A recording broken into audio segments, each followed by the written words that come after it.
Just a few moments from now, we are going to be joined by Karti Chidambaram, Member of Parliament in Lok Sabha. And ladies and gentlemen, before we begin this another very interesting discussion, this conversation that's going to be moderated by Senior Executive Editor Madhav Das Gopalakrishnan, I would like all of you to please join us in this very important conversation on social media. Use the hashtag TNS Summit 2026.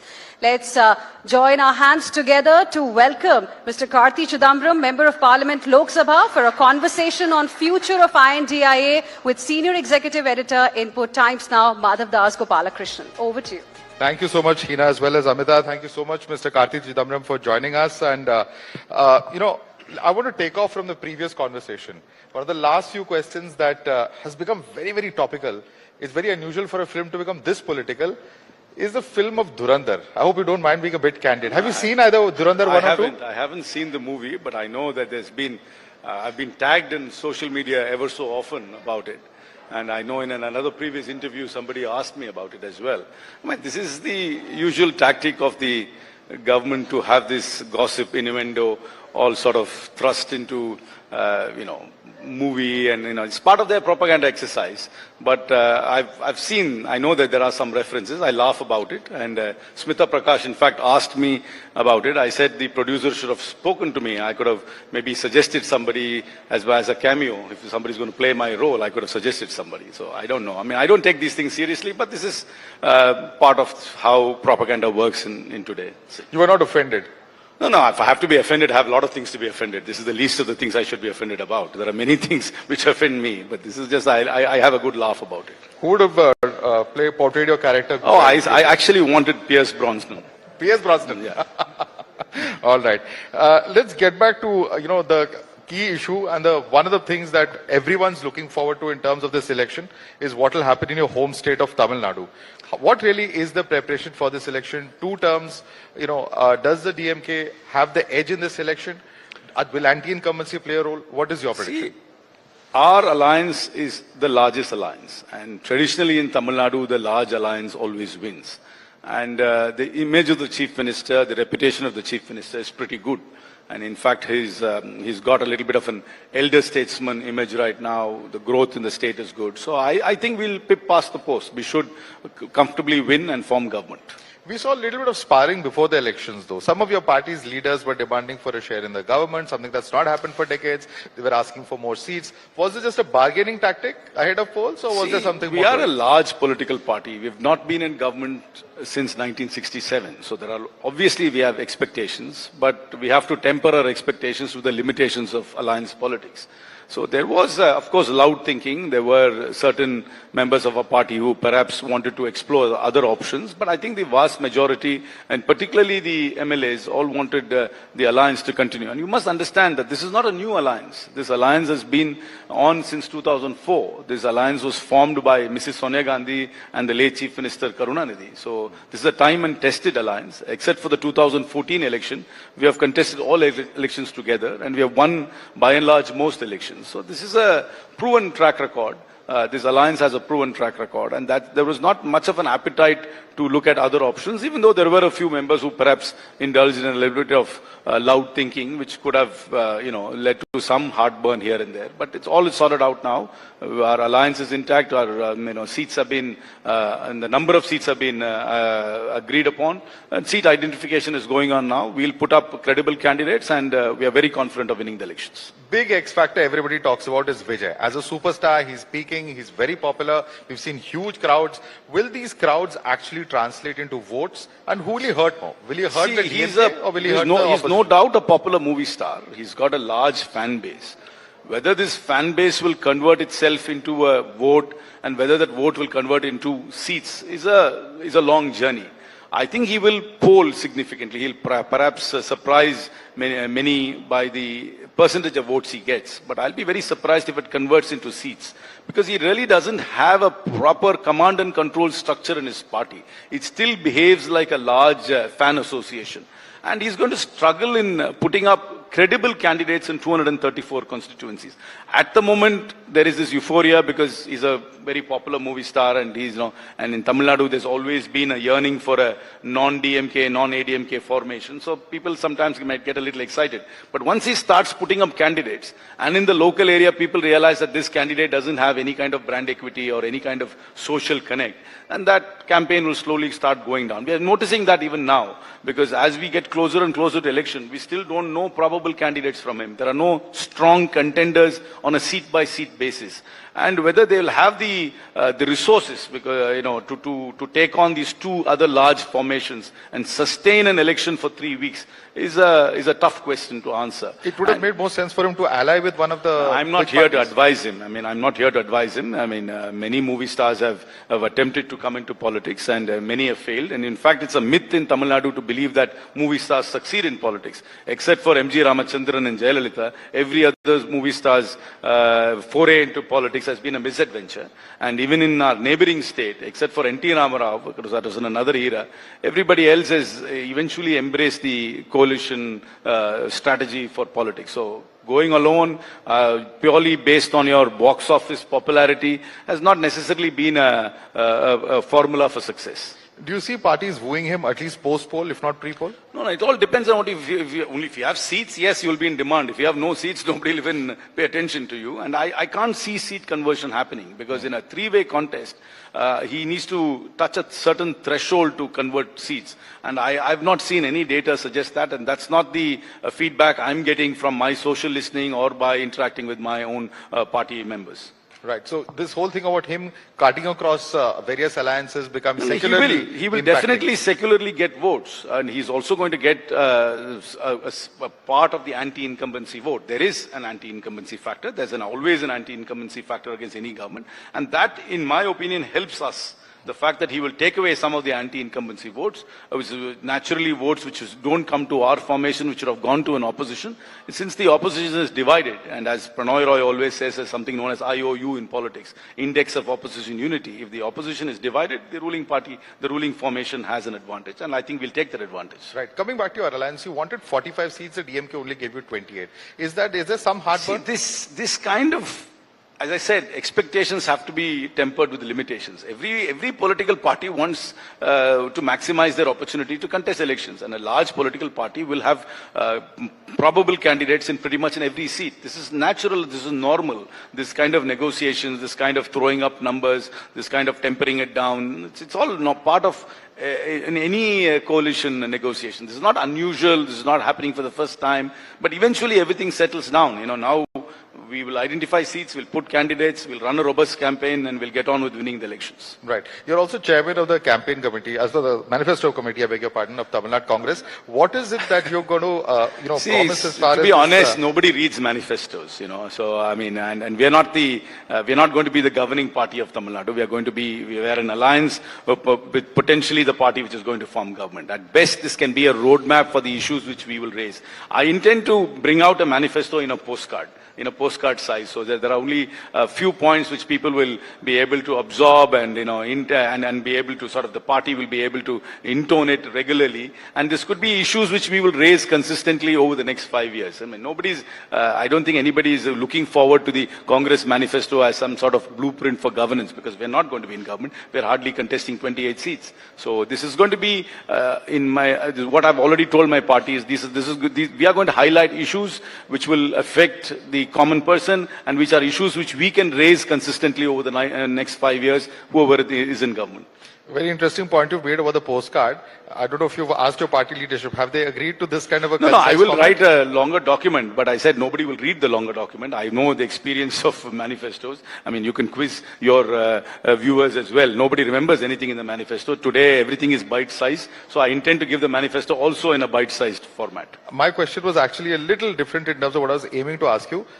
Tamil Nadu's And many states in this country are known for offering freebies in their manifesto. Is it going to be a freebies-free manifesto? Because we've seen the impact these freebies have had on economies of different states. The ADMK, which is in alliance with the BJP, has promised refrigerators. And I don't see the BJP, which has been mocking other political parties, react to it. They have released their manifesto yesterday. They are going to give some groceries and they're going to give a refrigerator. They're given all kinds of things. No, I don't believe in giving products. I believe in direct cash transfer. I firmly believe in direct cash transfer. I call it universal basic income. And there is a big multiplier effect in giving a universal basic income. As it is in our villages, we don't have any kind of investment, so there's not much of a business activity. By infusing liquidity into the rural economy, you're encouraging people to spend.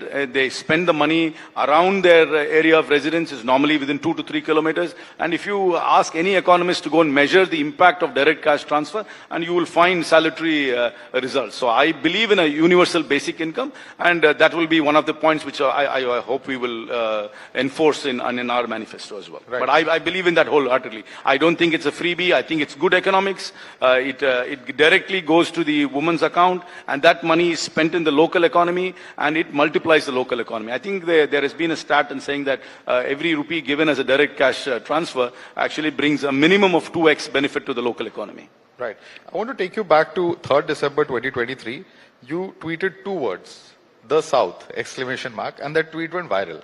Now, how much of that is actually playing on your mind, on your party's mind in this entire election? Because repeatedly, the DMK, of course, is a party that repeatedly raises these issues of South being treated badly, whether it's about devolution of central funds, whether it's the larger issue, of delimitation, so on and so forth. How much of that's going to play a role when you go to the people? I think our regional identity is very important, and we are a distinct people. We're linguistically a different, distinct people, and I think it's important to preserve our identity. And anything which is going to erode or is going to overrun us will be highlighted. And I think the BJP, because the ADMK has an alliance with the BJP, this will be an issue as well, and we will highlight that. Because the BJP believes in uniformity is unity, whereas we believe in unity in diversity. And there is always a one-size-fits-all which the BJP seems to thrust on this country, which we will resist. There are nuances which will come out about our distinct identity, and that will definitely play up in the election. And we are also concerned about delimitation. If you're going to have delimitation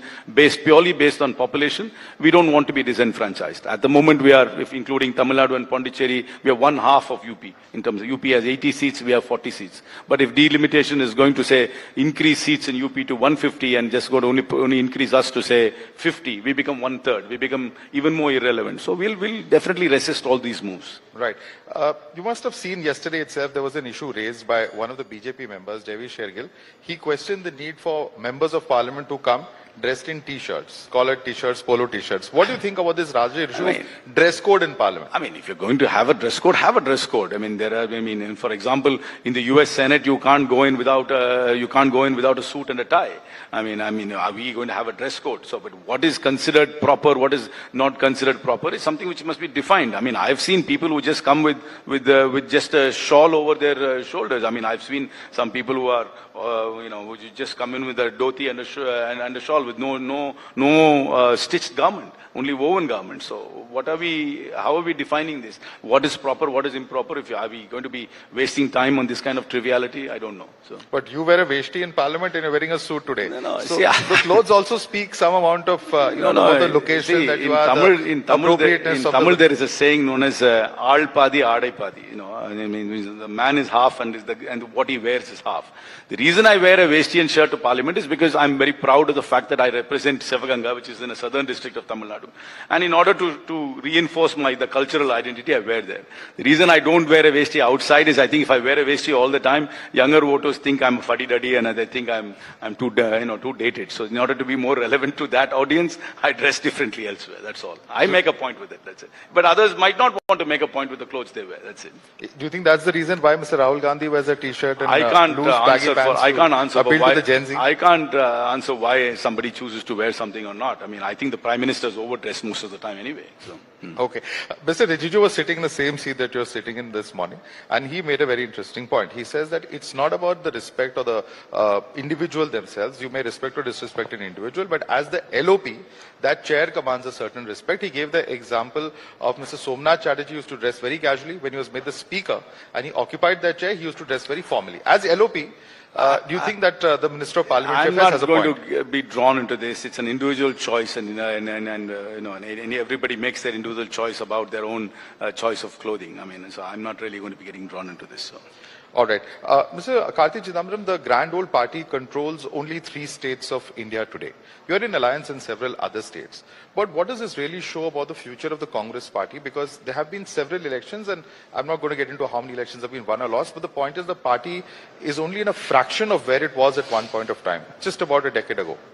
See, we don't really have time to discuss why we have declined in other places. But in the Hindi heartland, this agenda of the BJP saying that they are the protectors of the Hindutva cause seems to have a certain amount of currency. That pushes us back.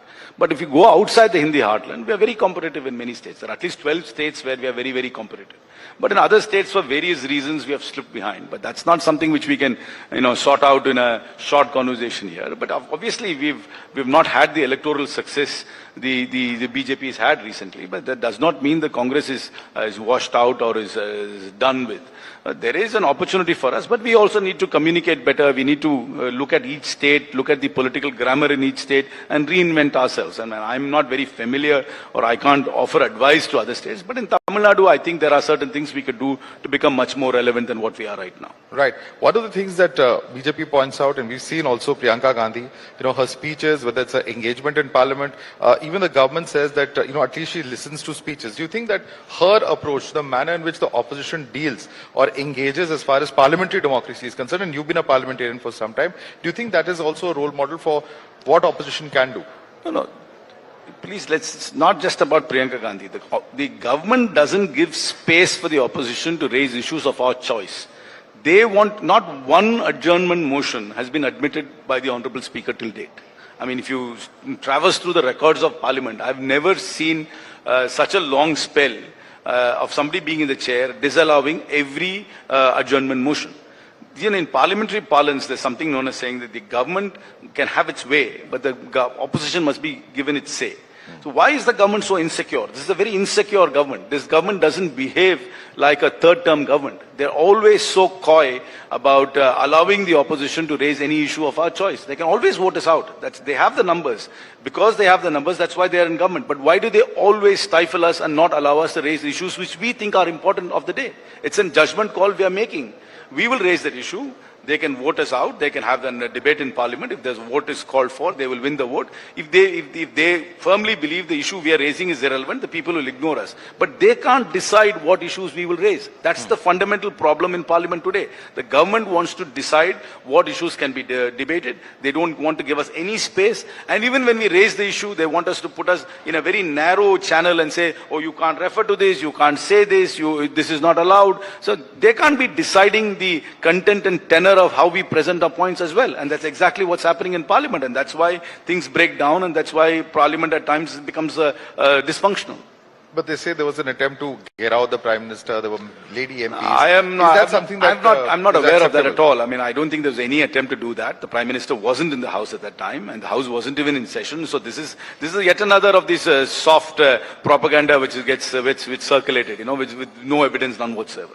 Right. There's been a demand from various India bloc allies that there should be a rotational leadership as far as the alliance is concerned. Whether it's the SP, whether it is the TMC, there are various leaders who express this view at various points of time. Do you think that's a good idea? I agree with that. Because the most successful coalitions in India, if you look at the past coalitions, one was the UF government, the coalition. At that time, the largest party was not the convener of the coalition, not the leader. The leader, the Prime Minister, can come from the larger party. But the convener was always somebody from a smaller political formation. In fact, during the UF days, it was Mr. Surjit who was the convener. And during the Vajpayee, when he ran the 5-year coalition successfully, the convener was Mr. George Fernandez, also from a smaller party. So I believe that somebody from a smaller party being the convener will actually help the coalition. And it's not a bad idea to have a rotational convener between various other parties. I agree with that line of thinking. So is that something you've discussed within the party? It's my personal view. I don't know whether the party collectively agrees with what I say, but I really believe that for the India bloc to have a rotational convenership is a good idea. Okay. At this point of time, we were looking about war. There is Israel and US versus Iran that is underway. Iran has attacked several Middle Eastern countries. You know, this whole narrative of India having surrendered is something that we've seen coming from the Congress party since Operation Sindoor. There is that view that is expressed, and there are those who also counter the view, saying that India has very deftly managed its position when it comes to diplomacy. Where do you stand? No. See, when we talk about surrender, we are actually talking about the India trade deal, where we seem to have given up more than we have gained. That's where we are talking about the surrender. As far as the America-Israel, Iran conflict, in my personal opinion, we have no role none whatsoever in it. This is a unilateral war which the United States has initiated at the behest of Israel. I don't think anybody has taken us into confidence. I don't think anybody is looking towards us to bring about peace or mediation. We are not a relevant player in this. We are obviously a victim in this whole thing because our energy supplies are disrupted, our trade routes are disrupted. So we are facing the consequences. But I don't think Iran or America or Israel is looking towards India for any mediation or even any kind of moral leadership in this whole thing. But we definitely are facing the fallout of this unwanted war. The surrender part of it is what we are saying is that we have surrendered to the American administration in terms of the trade deal, for which we still do not have the details. We saw a spike in the tariffs, then we saw a social media post about the reduction in the tariffs, but we still do not have the details. And there's complete opaqueness in terms of dealing with that. What have we given up? What is going to be the ramifications for each sector? Nobody seems to know. That's where we're talking about the surrender, not in relationship with Iran, Israel, and America. But getting the ships out of the Gulf, ensuring that's just an operational thing which everybody else is getting. I don't think this is some special privilege India is getting. The real test is our energy supplies are disrupted. I mean, there is anxiousness on the street, and there's anxiousness in the market. It's up to the government to augment our energy supplies and make sure that we have other supply routes. I mean, I can only fault the government on one count. Maybe they didn't anticipate this and they didn't build other supply chains. But as far as this war is concerned, my personal view is that India has zero role and we have zero leverage over the events which are unfolding before us. All right, Karthi Chidambaram, thank you so much for speaking to us here at the Times on Summit. My pleasure. Thank you so much. Thank you very much.